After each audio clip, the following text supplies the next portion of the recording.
There is definitely a balance there of knowing when to follow and when to lead, when to make your voice heard, and which hill to die on, those kinds of things. Yeah, and that goes back to some of the stuff that we learned as fighter pilots too, right? One of the first things that you teach young wingmen is, one, know your place, and two, never miss the opportunity to shut the fuck up, right? Know your role and shut your hole. Yeah, and so, and not to say that there aren't times that it's, even when you're inexperienced or whatever, to ask questions, because there definitely are, but sometimes it's better to listen and observe and actually think about stuff before you open your mouth and decide to add input or hopefully value to a conversation. I fail at this miserably.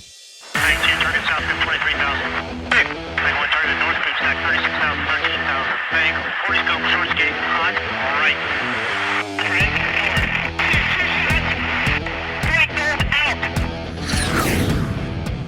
This is the Be One Change One podcast, where our mission is to help listeners define values, practice integrity, and inspire change. Our vision is to mentor men and empower them to achieve more by taking responsibility for shaping their own lives. He's CAS, an evolving man who has been shaped by adversity and continues to grow through his imperfections. And he's Roscoe, an imperfect work in progress that tries to suck less every day. Between us, we have over 40 years of Air Force fighter pilot experience with countless hours as trainers, instructors, and mentors. Join us and learn to take responsibility for your own life as we dive into subjects from leadership to resilience to vulnerability. Be the one who changes their course. Be decisive, driven, and purposeful. Set the example for others. Lead. We wish we'd had this show when we were younger men. Be the one. So, kicked out some feelers to some younger dudes. Yep. And by younger, I mean, I think the demographic that I targeted anyways was anywhere between 17 and maybe like 26, 27 years old. Yeah, mine was like that, probably more in that 22 to 30 range. Okay. So big swath of people and young men specifically. Yep. No ladies, unfortunately, in this one. Although I did get some feedback from a young lady who the girlfriend of one of the young men that I'd sent this out to, and she just happened to be on his phone and saw all this that was going on. She listened to just a portion of a previous episode, and she was like, "Holy crap! It's so cool to have you guys talking like normal. You're not pontificating. You're not talking all about toxic masculinity and all this shit." And so I thought that was interesting coming from a female perspective, but from the young men's perspective, I queried these young men about, hey, so what's going on in your life? Like, if you could sit down with me and just bullshit about man stuff, what would come to mind? And we got a pretty good list of potential questions and topics. Yeah, we sure did. Yeah, so, I also asked, like, what are the challenges that you're facing or that you feel like your generation's facing? Yeah, that's a good one. And so that all went on the list as well. And that's what we're going to do today. We're going to ask, we picked two of the questions that we got, and we're going to try to give a little specificity and answer those questions on today's podcast. Yeah, I think we have to be careful, too, about when we're asking for feedback like this, the people that we're asking potentially, they may have a prejudice or preformed idea that, like, the people that I asked are going to have one set of challenges versus the people that you ask are going to have a different set of challenges. And when we open this up to the public writ large, they may have a whole nother, I mean, it's so individualistic, right? Like what I think is a challenge, you may think is super easy. Yeah.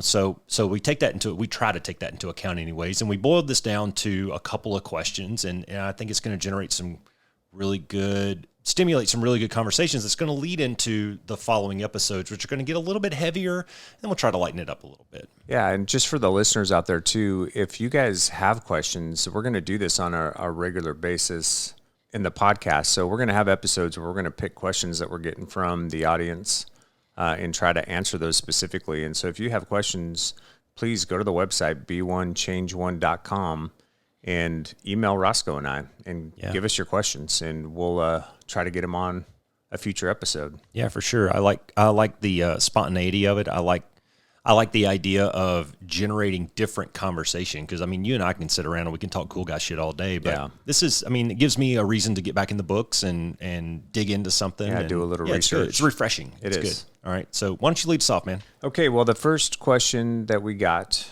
was, what are the attributes that increase your opportunity of being recognized in the workplace? That's broad topic. Yes, it's I mean, very broad. We could go to wear nice pants and nice shoes. Make sure your shoes and your belt match. Yeah. To some personal attributes. Yeah. Do you shave? Do you not shave? I mean, this covers a lot. So yeah, and what we're going to talk about. So we're going to cover a few things in this one today. I mean, we could just say work hard, don't suck, and be done with it, right? Next love question. It. Love it. But check out my book coming out in a couple we're of weeks. We're going to try to give you guys a little more depth than that. So, but before we start, like, I'll ask you, Roscoe, what are the, give me a commander or somebody that you've seen in leadership during your time in the military or even in civilian life that you think presents a good leadership model and why? I may have to think about it for a few minutes. So good thing I own the editing machine. I mean, generally speaking, my experience thus far in life anyways has been largely military influence, military people, and I know I've alluded to this before in conversations, but in the military, I think we get sold a bill of goods where people are put into leadership positions commensurate with their rank and not necessarily their abilities. Yeah, that's true. So a lot of times people get thrust into these situations, I believe, that maybe just don't have the skills or don't have the competency yet. They aren't mature enough. Things like, I've started in that show myself. I think I talked about it in the last podcast about how, I was put in a position where I wasn't there yet, man. I needed a couple more years of seasoning before you took me out of the oven kind of thing. But there's been a couple of guys out there that, we talk about things like humble confidence. You don't always have to swing the biggest stick, but when you do swing that stick, people know. You know what I mean? Like, you don't have to walk in every morning and announce to the world that you're in charge. Like, there's that old saying, like, if you have to tell people you're in charge, then you're not in charge. They should know that you're in charge. And those were the guys I think that I admired the most, were the dudes who just had this quiet cool about them.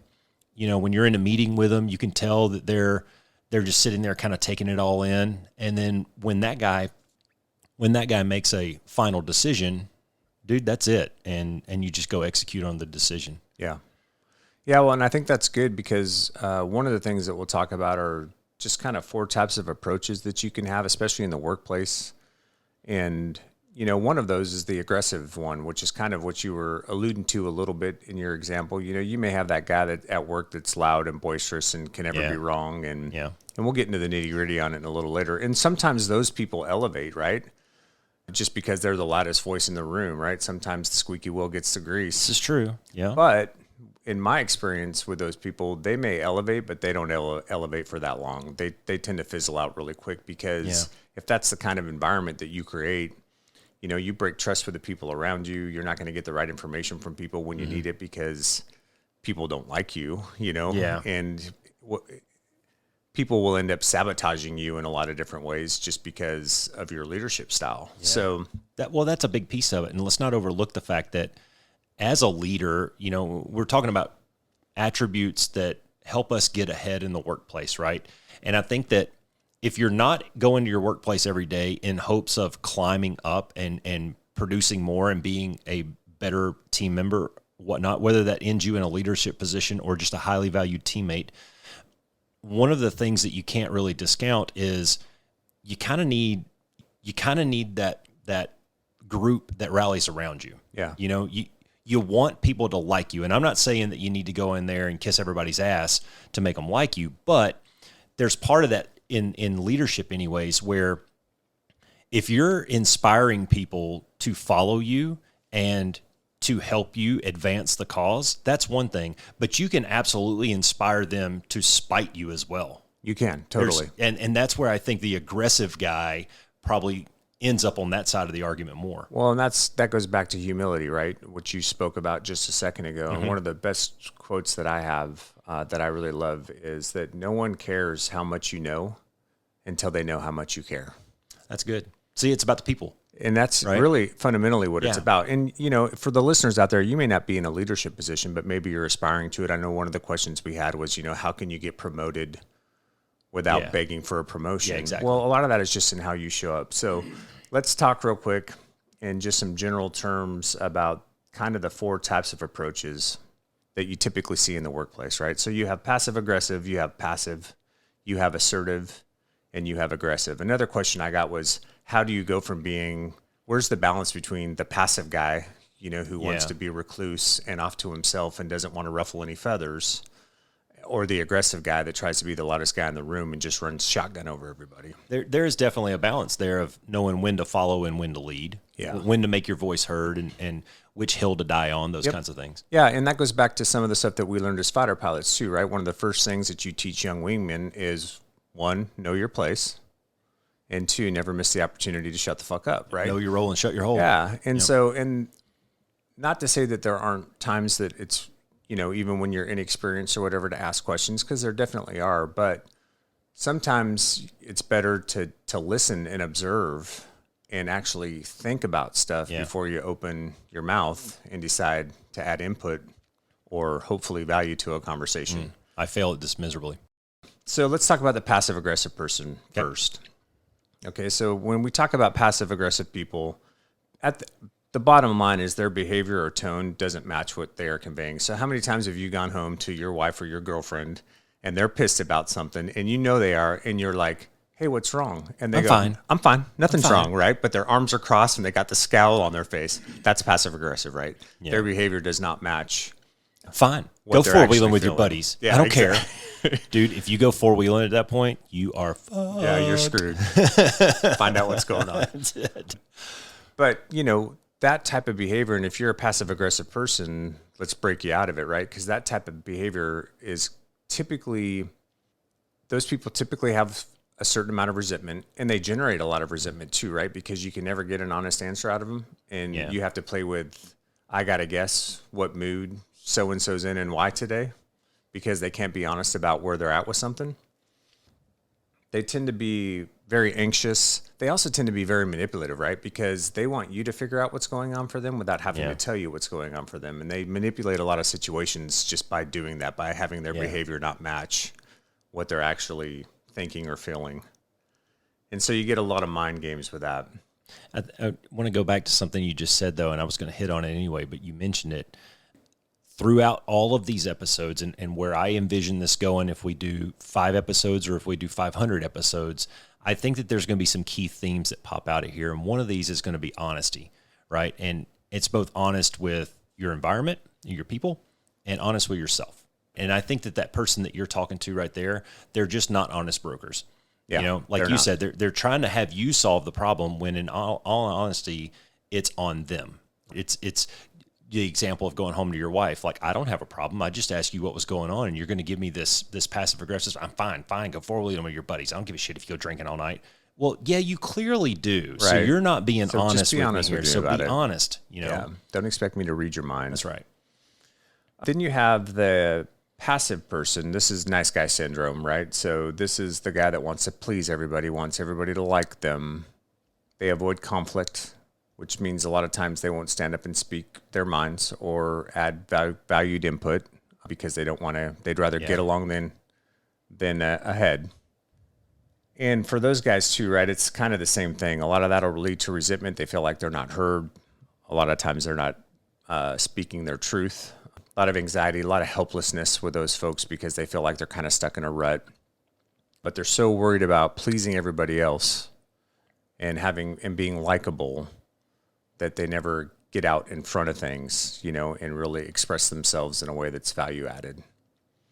Going back to the original question, what attributes increase your opportunities? Yep. If you're the guy that sits in the corner and never says anything, give me a reason why a boss would call on you then. Yeah. And now there's a balance, I think. With, there is, and I'm getting to it. If you're the dude that always has a good idea versus you're the dude that has good ideas, but you won't voice those ideas, right? So I think that there is a delicate balance in there. There is. How much you talk and how much you don't. Yep. All right. I didn't want to steal your thunder, but.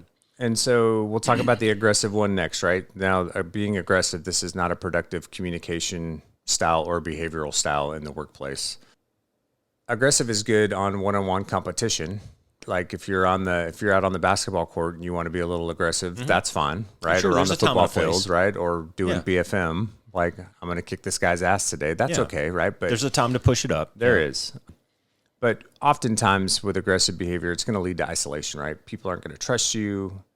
People are going to be afraid of you or worried about opening their mouth around you. You're not going to get the input that you need from other folks. Yeah. You're going to have this idea of your team, if you're in charge of people, is doing one thing, and they're going to be doing something completely different because nobody wants to tell you or inform you because they're all scared of you. And then shit's going to hit the fan because they're not getting to where they need to be on time or getting something done on time. And the expectations that you thought that they had aren't going to be matched. Like there's just all these bad pieces that come along with it. Completely eliminates collaboration, undermines authority. You lose input and output from others. It's just not a good style, right? And we've all seen that cat. Yeah. Don't be a douchebag. Well, you've got this exterior that's intentionally or unintentionally hardened, and people just assume that when it comes go time, they assume that you're going to be full throttle all the time. Yeah. And dudes, there's a time where you need to just kind of chillax just a little bit, right? And I know that the next piece you're going to get into is kind of this guy's counterpart, where you take the pieces of each one of those three and kind of put them all together into this one kind of personality. Yeah, and if you're in a leadership position too, right, just to go back to what you just said, there's a time and place to put other people in play, right? Because part of your job as a leader is to set people up for promotion and advancement themselves, to put them in positions or to give them skills so that they can move up and take bigger opportunities or bigger responsibilities, right? And you don't do that when you try to ride shotgun over everything. Right. Okay. So let's talk about this holistically then. All right. So you're the leader and I'm the team member, right?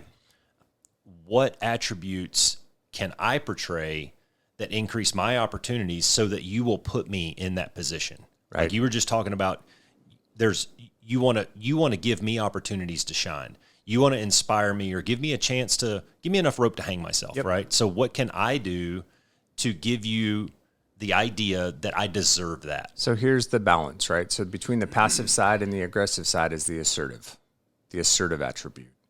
And what assertiveness does is demonstrates healthy confidence. Okay, so the biggest difference is that you're able to stand up for yourself and your ideas and your own values while respecting the rights of others. So you're not afraid to speak up and say your piece or to pass on along an idea. And you can be direct and you can be honest, but you're not rude in that, right? So you're not name calling. You do it in a very emotionally intelligent way. Yeah. Not demeaning towards Yeah, people. you're not demeaning at all. So respect other people's opinions, stay curious because you may learn something, and they're right to say no or disagree with you. But also have the confidence to say your piece when you need to say your piece, right? Because if you don't, then that's where you'll turn into the passive guy who ends up being resentful and feeling helpless and like you've got all these great ideas, but nobody ever listens to you. So the balance is assertiveness, right? So that's just a way to move through this where you can provide your input, but if that input gets shot down, you don't get mad about it. You don't get resentful about it. You're just open and honest with what you see, what maybe needs to be fixed. Going back to, though, what you said, if I'm a leader and I'm looking at, okay, who around the room, you're looking at those things, right? You're looking at who is the person that is maybe inspiring to others, who's getting their job done on time or ahead of time. Who do I think can take on additional responsibilities? If you have a guy that comes to you as a leader and is like, hey, boss, I'd really like to take on some additional responsibilities. I feel like I could be doing more. That's one way that you could impress upon your boss that you're ready for more responsibility. And one way that you could start to set yourself up for a promotion without begging for a promotion, because if you start doing that and you start getting additional responsibilities and you're performing well in those things, well, guess what? When that conversation comes up among the managers or whatever about, well, we got this position open up, who do you think would be a good fit for this? Guess who's going to come to mind? Okay, perception is reality. Yep. And your perception is going to be different than my perception. Yep. My perception, regardless of which one of those categories I may fall in, my perception may be that I am extremely value added to this team and I have all of the good ideas, whereas your perception may be like, well, Roscoe just sits in the corner in the meetings. He had this one idea this one time, and unfortunately Sally over here had a better idea, so I didn't choose his. And then I noticed that he kind of sulked for a couple of days. So you see, like, you think that you shit gold turds and walk on water, whereas your boss sees something very different. So the way that you can approach that or clear that up for yourself is by asking for feedback. Valid. Right? Go to your boss and go, hey, boss, can I get some feedback from you? How am I doing? What are areas that I'm doing well in? What are some areas that I could improve in? Can you help me with that? Because let's be honest, a lot of organizations, a lot of places you may work may not be really good about giving feedback on a regular basis. So you may think you're killing it.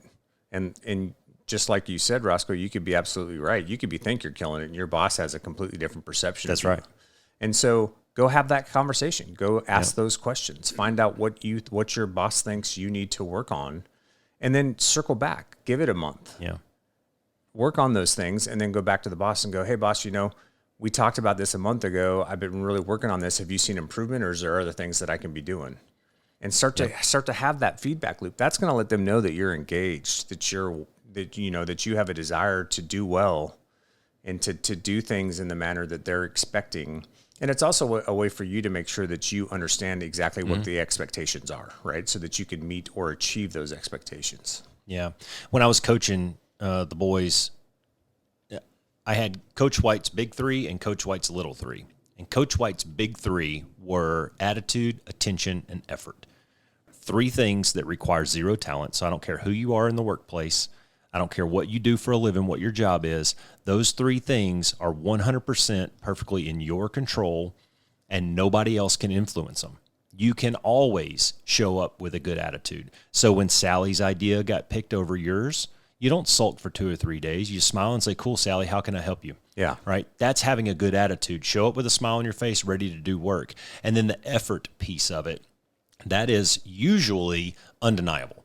If you're coming in every day, day in and day out, and you're giving good effort to whatever it is you're doing, if you're producing widgets, produce more widgets than the other guy, or produce better widgets than the other guy, whatever it is, quality, quantity, it doesn't matter. When I'm on the football field and I line up the entire team on the goal line and tell them to run 20-yard sprints, the feedback is immediate.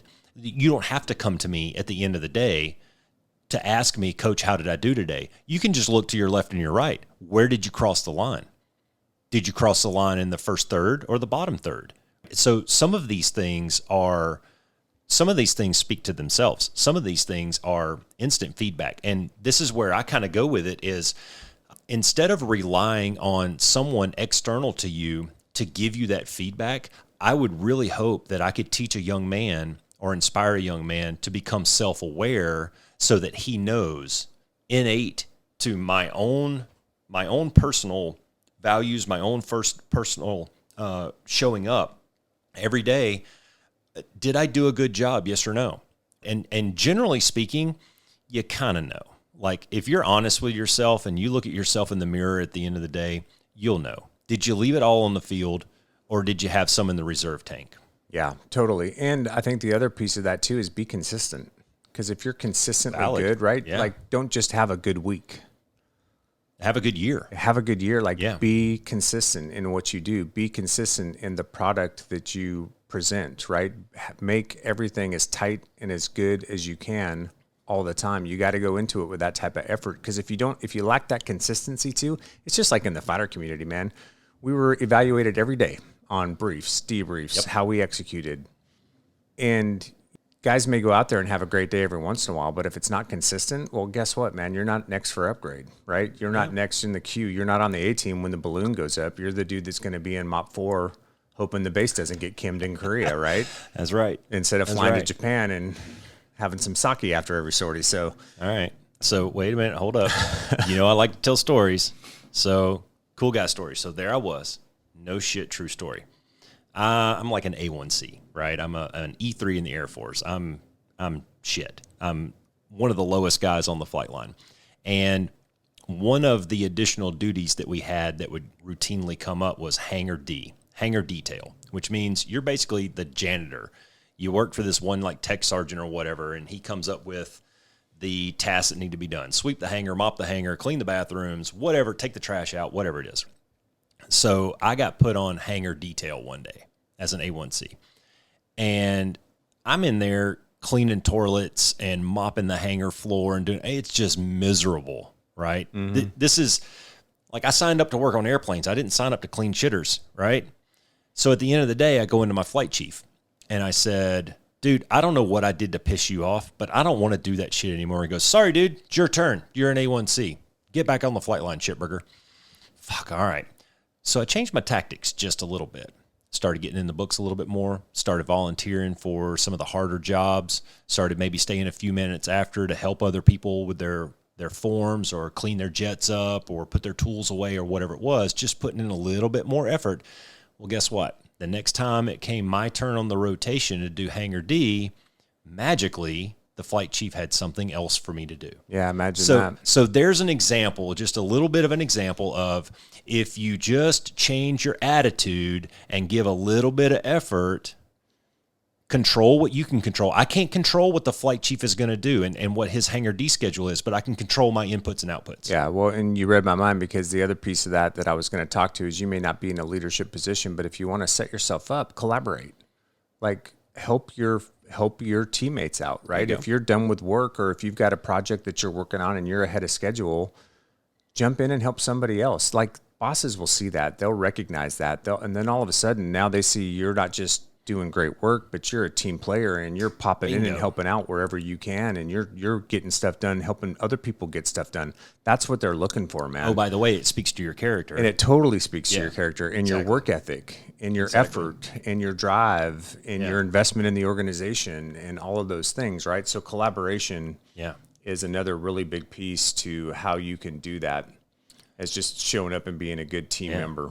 That was exactly what I was going to. You took the words right out of my mouth. I was going to say, if I could sum all this up real quick, I'd just say, hey, man, learn to be a good teammate, whatever that is. You have to know your role and execute your role at a high level. And I'll go back to football and as an example. On the field, there's 11 dudes on the field, and every single guy out there, all 11 guys, have a different job. They have a different role. And if my linemen are worried about what my running backs are doing, then they're not focused on what they're doing. Right? They need to be locked into what their individual battle is for this play. Yeah. All right. For the next 30 seconds, I need you locked in and understand your assignment, what's 5 feet in front of you. The running back's got his own set of worries. He's got to get off the snap on time and take the handoff cleanly and then read your block because you might mess it up. And if you do, he needs to know which way to cut. So you don't worry yourself with what Sally's doing. You worry yourself with what you're doing. And when you're done doing that, can you help that person out? So the running back reads the block and he gets stuffed by the linebacker. What can you do? Well, help him out. Grab him by the ass and push him forward a little bit. Yeah. You know? Yep. Help the person next to you. Yep. So yeah, that's what I would say, right? Be assertive, be open and honest, be as transparent and authentic as you can in how you show up in your conversations with folks. Yep. And then be a good team player, right? And the last piece to that too is if there's something at work that you don't understand or you don't know how to do, raise your hand and ask the question. Get help when you need help. If you don't try to muddle your way through it, it's just going to put you behind. And that will also help build trust with your team. When you can be open and honest enough to go ask for help when you need it, that's going to open up some trust. That's a whole nother category that you're going to see. Another theme that keeps popping up is this humble, approachable, credible thing. Yeah. And that personal humility of being able to say, I don't know, or I screwed up.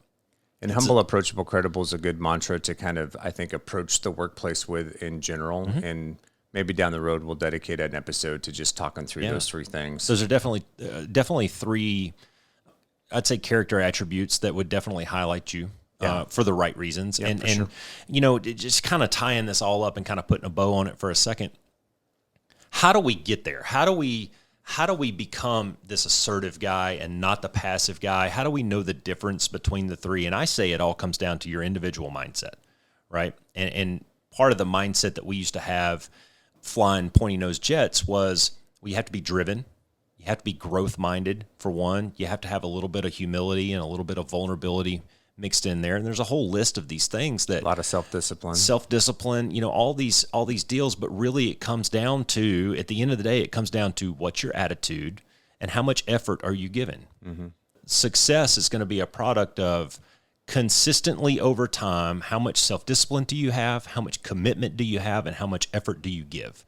Those three things is going to drive your success at the end. Yeah, I didn't get to weapons school because I was a naturally gifted aviator. I got to weapons school because I spent 3 or 4 hours every Saturday the first year of my operational assignment in Korea in a sim practicing radar work over and over and over and over again, and figuring out how to do all that stuff at a high level. It wasn't because I was good at anything or what's naturally, that called? Yeah. Starts with an E, ends with fort.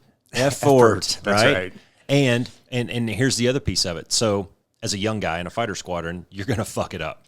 You're going to fuck it up every day. And well, hell, even as an old guy, I've yet to fly the perfect sortie. But when somebody gives you the feedback in the debrief, do you get all pissy with them? Yeah. Or do you write it down? Good learning point. Thank you. And move on. Yeah. That is your attitude, right? Attitude. Something I want to go back to that you mentioned earlier, right? You were talking about consistency over time. Don't do good work for just a week. Do good work for a year. I think, now this is just my perception, right? And being in a different generation, looking back into my kids and their peers. I have a lot of teenage boys that have been hanging around my house now for a long, long time, decades. And one of my observations is I think this younger generation, the young men that we are kind of targeting with this, they've kind of fell into this trap of wanting instant gratification. If you leave it up to me, and we can do one-on-one coaching together, that's going to be one of the first things that I get right the heck out of your brain, man, is there is no easy button in life. Yeah. These things that we're talking about in this podcast, these things that we're bringing up, these are not instant. These are not easy. These are going to take time, and you're just going to have to exercise a little bit of patience and consistency and persistence. Yeah, you got to figure this out for yourself a little bit. I mean, it's easy for me to sit here and go, oh, these are the 4 types of attributes, right, in the workplace, and which one are you? And, oh, well, be assertive. Well, what the fuck does that mean, right? So my point in saying that, awesome. Right? My point in saying that is, right, we could have said, don't be a douche, work hard, don't suck. Okay, great. What does that mean? Yeah. My point in saying that, though, is this stuff takes practice, right? You've got to go try some of this stuff. You got to get into the work environment and do some of these things. And you may not see the fruits of it overnight. It may take a couple months. It may take a year. Who knows? It depends on where you're at and what your leadership team's like and all those types of things. But practice it, man. If you guys start to practice it, you'll start to see the effects. I promise you. You'll start to figure out how to maneuver in those spaces, and you'll get better at it over time. Yeah. Yeah, that's key, man, is you have to kind of give it time to catch hold, like rolling a pebble down the hill and watching it get bigger and bigger and bigger as it goes. You just have to give it a little bit of time. And another thing that I'd like to say on this topic before we move on to the second or the next one is you kind of have to be mindful of, well, first of all, your physical appearance. That matters. Yeah. And young men, I've seen it in my boys, I see it in their peers. You kind of let yourself go for a little bit. Okay, Rumspringer, go have fun, right? I get it. Sure. But when it comes to being professional, and if you're looking to turn your job into a profession, those two are different, and we can discuss that at a later time. But when you're starting a profession and you're looking to climb that ladder, your physical appearance matters. Keep yourself groomed. Wear the appropriate clothing, dress for the job you want, all those. Take a shower and shave. Yeah, all those kind of things that we talk to. But along with that is be mindful of the company that you keep, right? Jim Rohn has a quote that I've actually formed my entire movement around, the 1 of 5 project, and his quote is, you're the average of the 5 people that you spend the most time with.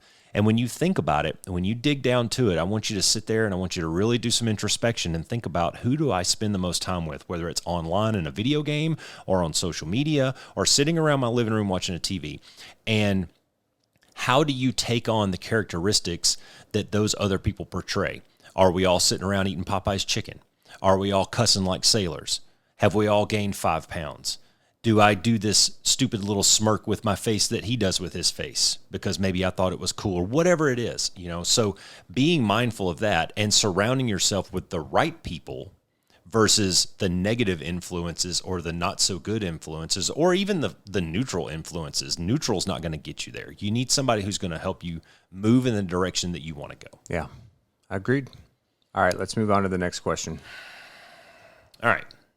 The boys formed some really good questions, and we kind of manipulated a little bit, just wordsmith it to put it in the form of a good question that encompassed a lot of the things that we wanted to kind of touch on. So the first one, more about the workspace and professionalism and stuff like that. This is going to get a little bit more down to the individual level, right? So the question was, what helps you stay accountable when there's nobody else to do it for you. All right. So right off the bat, I got some issues with this. All right. Nobody is supposed to hold you accountable except for yourself. Right now, people are going to take a step back and go, oh, fuck this guy. Right. But hear me out here. All right. Where we want you to get to in your mindset is this mindset that you don't need external influence. We want these things to come from inside of you, in between your ears.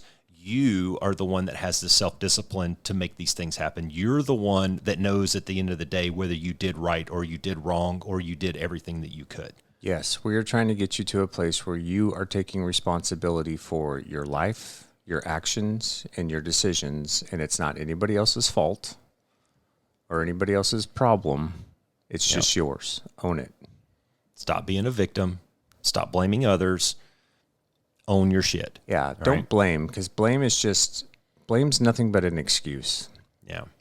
It's not somebody else's fault. It's not necessarily, circumstantial, or that's not to say that there aren't influences that you've had in your life, right? But you can break out of that stuff by just taking accountability for yourself and for the decisions you've made, and then moving forward.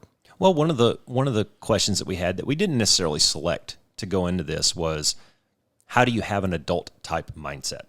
Well, this is it, man. Yeah. Like, it's nobody else's fault. Stop blaming the traffic. Stop blaming the weather. Stop blaming your shitty boss, whatever it is. If you don't like your boss, get another boss. If you don't like the traffic, take a different route or leave earlier, right? So there's ways to solve these problems without being a victim. Yeah, I agree. And the way that the question's worded, and I apologize to the listener because that might not have been their intent, but if you're expecting somebody else to do it for you when it comes to accountability, then we're already at a hard stop, right? Yeah, right.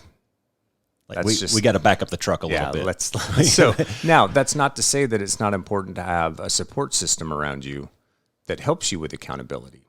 And that support system can be a spouse. It can be a girlfriend or a boyfriend. It can be a close friend. It can be somebody at work, a peer at work. The best example that I can think of that is, like if you are getting a little wide around the midsection and you've let yourself go a little bit from eating Cheez-Its and Ding Dongs while you watch. Hey, wait a minute. Sorry. Hold up. I didn't mean to get personal. That hit below the belt. But if you've been trying to exercise or want to get back in shape, get a workout buddy.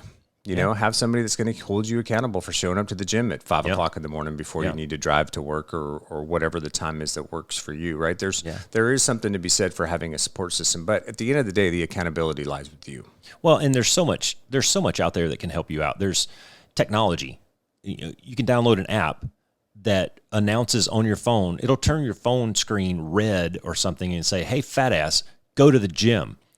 You can program these things. I have a calendar reminder on my phone every day because one of the things that I've disciplined myself to do is intermittent fasting.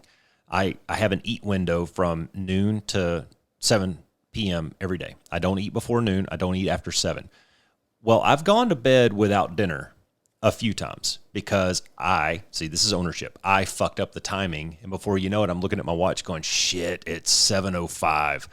Self-discipline says, sorry, dude, you don't eat. Yeah. Drink a lot of water and then go to bed, right? Well, I learned my lesson a couple of times, and instead of blaming whatever it was that was distracting me from getting that last meal in, I set a reminder on my phone that goes off every day at 6:45, and all it says is eat. See, and this is how things tie together, though, right? Because what you're doing is you're organizing yourself based on your priorities. Oh, 100%. Which is awesome, right? That's half of this battle is organizing one of my yourself priorities around what the priorities is. Yep. Health and fitness is a high priority for me. And one thing I just like to say out there, too, because I think that this is worth saying on the podcast, is if you're having challenges in your life, one great support system, especially if they're, is get a therapist, man. Like if you're having some mental health issues or some issues with depression or anxiety or things like that, go find a therapist.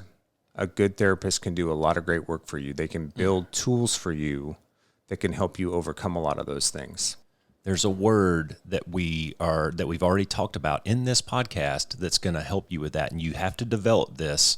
And that's called vulnerability. Yeah, courage. And this is something that men, in general, we suck at this. We're terrible. Yeah. Women, do this all the time with themselves. They sit around and talk about their feelings and all that shit. But how many times have you just been having, I did it today. I'm having a really shitty day because I got to pay $7,000 for a fucking transmission. Yeah. I'm not in a good mood Right. at work today. And probably 10 people, like, hey, Roscoe, how's it going, man? Oh, dude, it's going great. Having a great day. That's a complete fucking lie. Yeah. I'm having a shitty day, right? Passive-aggressive motherfucker. Let's see. I'm that guy. Damn it. I'm working on being assertive, and I should have just punched the guy and threw him up against the wall and taken it out on him. No.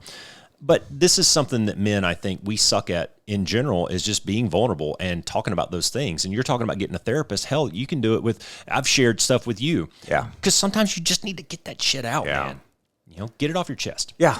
Yeah. My point in saying that is just don't be afraid to do it. I've had therapists, and they've done great work by me. I've never done a professional life. I've never done a professional therapist type thing. I've gotten a couple of whiskeys and sitting around a fire with some dudes. And I've done that as well. Yeah. I guess, I don't know. I don't know if I've ever reached a point where I thought I needed to do that. Yeah, and maybe not, right? It's not, I'm not necessarily saying, hey, everybody go out and get yourself a therapist. I'm just saying if you've got some, if you know you have some significant mental health issues or are really struggling with anything like depression or anxiety or suicidal ideation or anything like that, like, dude, go get help. Yeah, seriously. Tell somebody, please, for the love of God, tell somebody.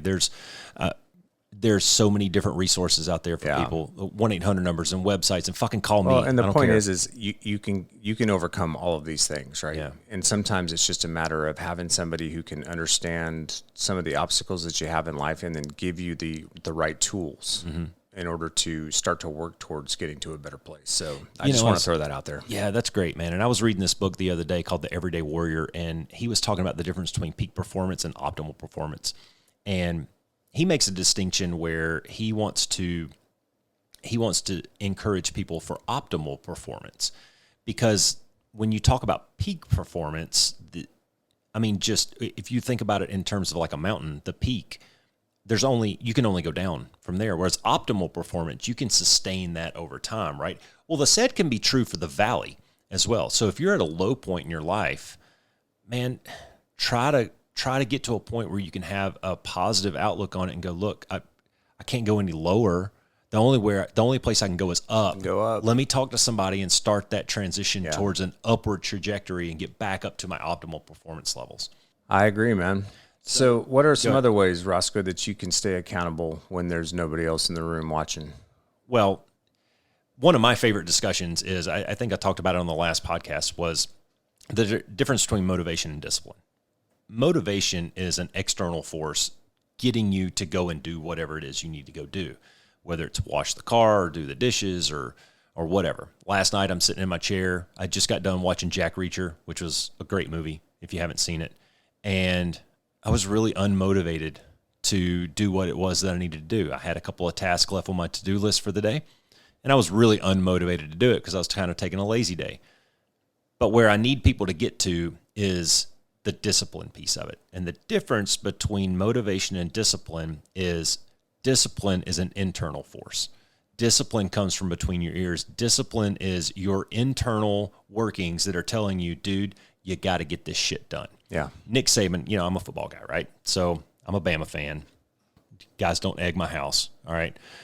Nick Saban puts discipline like this. He says, discipline is doing what needs to be done, when it needs to be done, how it needs to be done, and doing it like that every time. Well, I'm sitting in my chair last night after Jack Reacher, drinking my water, getting ready for bed, and I go, shit, still got stuff on my to-do list. So I got to do it. And I got to do it right. I got to do it when it needs to be done and how it needs to be done, because that's how I roll. That's the biggest difference for me. Yeah, I completely agree with that. And for the listeners out there, man, I'm here to tell you, if you think it's all going to be fun and stuff, it's not. Like, the discipline piece of it, to get to where you want to be in life, there's a lot of just day-to-day grind and shit that you got to do on a regular basis. And it's not fun, and it's not necessarily easy, but it's just the stuff that has to get done in order for you to progress and to move forward. Yeah. I mean, it's that way in the fighter pilot community. There was nothing fun about sitting in the vault for an hour or 2 hours at a time, sometimes reading tactics, techniques, and procedures and trying to figure out what the fuck. all those things meant and trying to figure out how a specific tactic worked and reading this language on a sheet of paper and trying to visualize it in your mind. Half the time you don't understand it anyway. Yeah. Shot doctrine equations. I was told there would be no math. Yeah. I'm a fucking poli-sci major. You want me to do math in the jet? What the fuck is going on, right? But that's the kind of work that you have to put in sometimes, and you have to be disciplined about it. Yeah. Because it's easy to go to the squadron bar and play foosball with the boys and eat jalapeno corn. That's right. You're not going to get any better doing that. Well, you know, and one of the things that I teach is I want to get people to, again, this is all about mindset. I want to get people to thinking like a champion's mindset. And what was the difference between the Kobe Bryants and the Michael Jordans and the Wayne Gretzky's and all those guys, the Tom Brady's, you know, these guys who are going to go down in history as the best of the best. What was the difference? What was the things that they had that maybe other people didn't have? And I started really reflecting on that through a little bit of reading and watching and studying. And I broke it down into 3 things. And I said confidence, discipline, and desire, right? Which is kind of another word for passion. You have to be passionate about what you're doing, or it will always be work and it will never be fun. Mm-hmm. All right. Michael Jordan was passionate about playing basketball. You could tell that from early on. He had a passion for sports and a passion for competitiveness and things like that. You have to have confidence, right? And confidence comes through experience and time and skills. You have to develop the right preparation. You have to develop the right skills and prep to be able to execute these things. Like I can't walk onto a basketball court and play like Michael Jordan. Yeah. Right. I'm not that talented, but even if I spent 20 years trying to develop that skill, I'm not going to be able to play like him because he's just a more talented athlete than I am. And then the last piece of that is the discipline piece of it. You have to have the discipline to execute these things every day for a really, really long time. Yeah. Like Kobe Bryant was notorious for, he would be in the gym at 3 or 4 o'clock in the morning. Guys are rolling in at 6. He's already sweated through 2 shirts and getting ready to go for his 3rd workout. Now, if you want to be a champion and be an MVP and be that guy that gets that promotion or gets put on that pedestal at work, these are the type of mindset things that you have to learn how to develop. And it all comes back down to effort and attitude. Yeah, and going back to this, sometimes it's not fun, right? Like if you think about those guys, like you talk about Tom Brady. Tom Brady wasn't probably always that way. It wasn't until he saw his coach's open notebook in the quarterback's room one day on a break that had all this list of things that they didn't like about him. Yeah, exactly. And he realized, holy shit, I'm not the guy anymore, and I need to fix all of this stuff if I want to succeed in the NFL. And he went to task. Right? Yeah. Well, what did he do? He prepared. Yep. He kept working hard, and then when Bledsoe goes down, when he got his opportunity, over, right? and he jumped right in there. So you got to be prepared for that opportunity, but you do that by the nug work, right? Mm-hmm. The not fun stuff. You discipline yourself to go through those processes. Got to do it. Because that's what's going to get you that preparation and get you ready so that when the opportunity does come, dude, you can just run with it. And then it becomes fun. Right? Because then when you're there, now it's fun. Winning is fun. When you do it, it's winning fun. Is fun, but you have to put in the work, right? And I used to teach my kids this. I said, look, you're going to practice more football than you'll ever play. So you have to learn to love going to practice. You got to learn to love the grind. And the same can be true for life. Yeah. Can be said for life or your job or your marriage or whatever it is. You know, you're going to spend a lot more time working hard on those things than you are basking in the glory of those things. And until you learn to love the grind of it, and by the grind, I mean that journey of improving and getting better at a personal level, then you're just never going to have that fulfillment. You're never going to get to your peak or your optimal performance levels because you aren't willing to put in the work. And that's really what it all comes back to, in my opinion. Both of these things really is you have to give the effort, and you have to have a good mindset about the thing. One way to do that, though, as well on the self-accountability piece, though, I think, is you've got to develop SMART goals and then come up with a game plan about how you're going to achieve it, right? Yeah, valid. So let's go back to the work example. Let's say you're at work and maybe you want to set some goals for yourself. Well, goals need to be realistic, measurable, relevant, and time-bound in my mind, right? So I use the SMART mantra, but same thing. If you go and you go, hey, man, I'm I want to be the CEO of the company. Okay. Well, That's shit in probably one not, hand and wanting the other. that's probably not the first goal we need to set for ourselves. Maybe the first goal is, hey, I want to be team lead on the next project. That's good. Right. Yeah. And because maybe there's a project coming up that's realistic. Mm-hmm. You can measure whether or not you became the team lead. It's relevant to what you want to do if you want to start moving up in that promotion, and it's time bound, right? It's going to happen in a certain time frame. If it doesn't happen that time frame, we shift goals, we shift ideas, we go in a different direction. So that's another way that you can do it. Set really smart goals that are achievable, that are realistic, that they're measurable, they're relevant, and they're time bound. I don't know if you want to talk to SMART real quick. Well, I'm not sure what that one. It's the same thing. I use a SMART mantra, and it's specific, measurable, attainable, realistic, and timely. Yeah. Same kind of concept. So, I mean, like an example of an attainable goal would be, attainable and realistic, right? So my wife did this. We just did this round of a challenge, and she lost 23 pounds. Well, we entered into the next phase of this. Is it realistic that she's going to lose another 23 pounds? I mean, Katie's kind of a tiny thing, right? Probably not. She's not going to lose 23 pounds.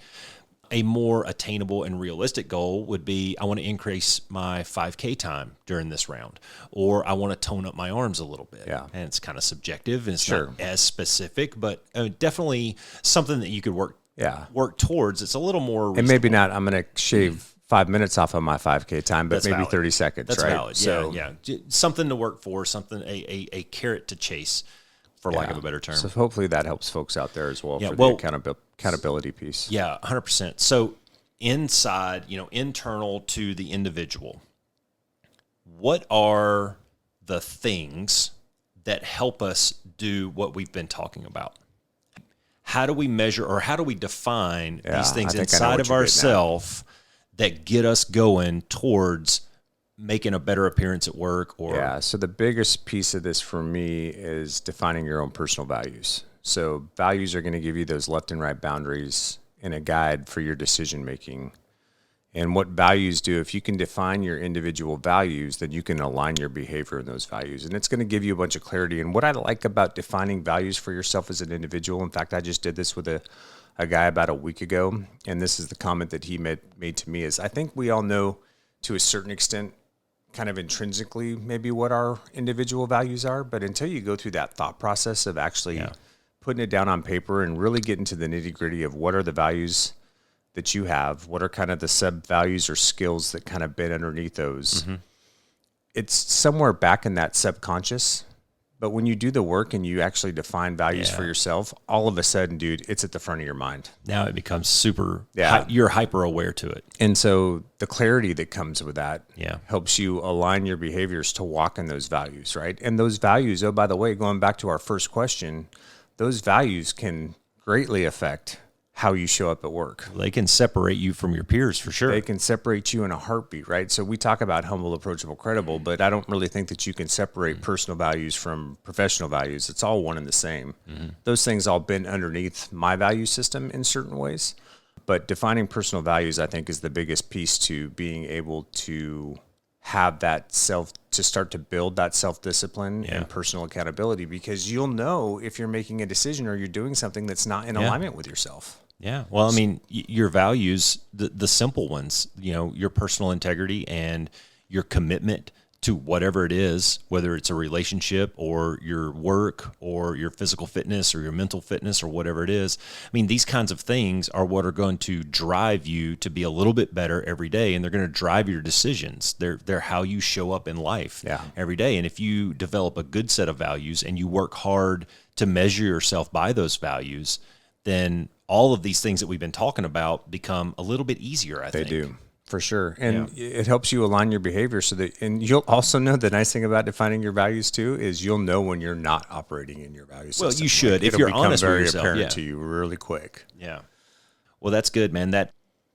I think that last little piece right there is going to fade very nicely into the next episode that we're doing.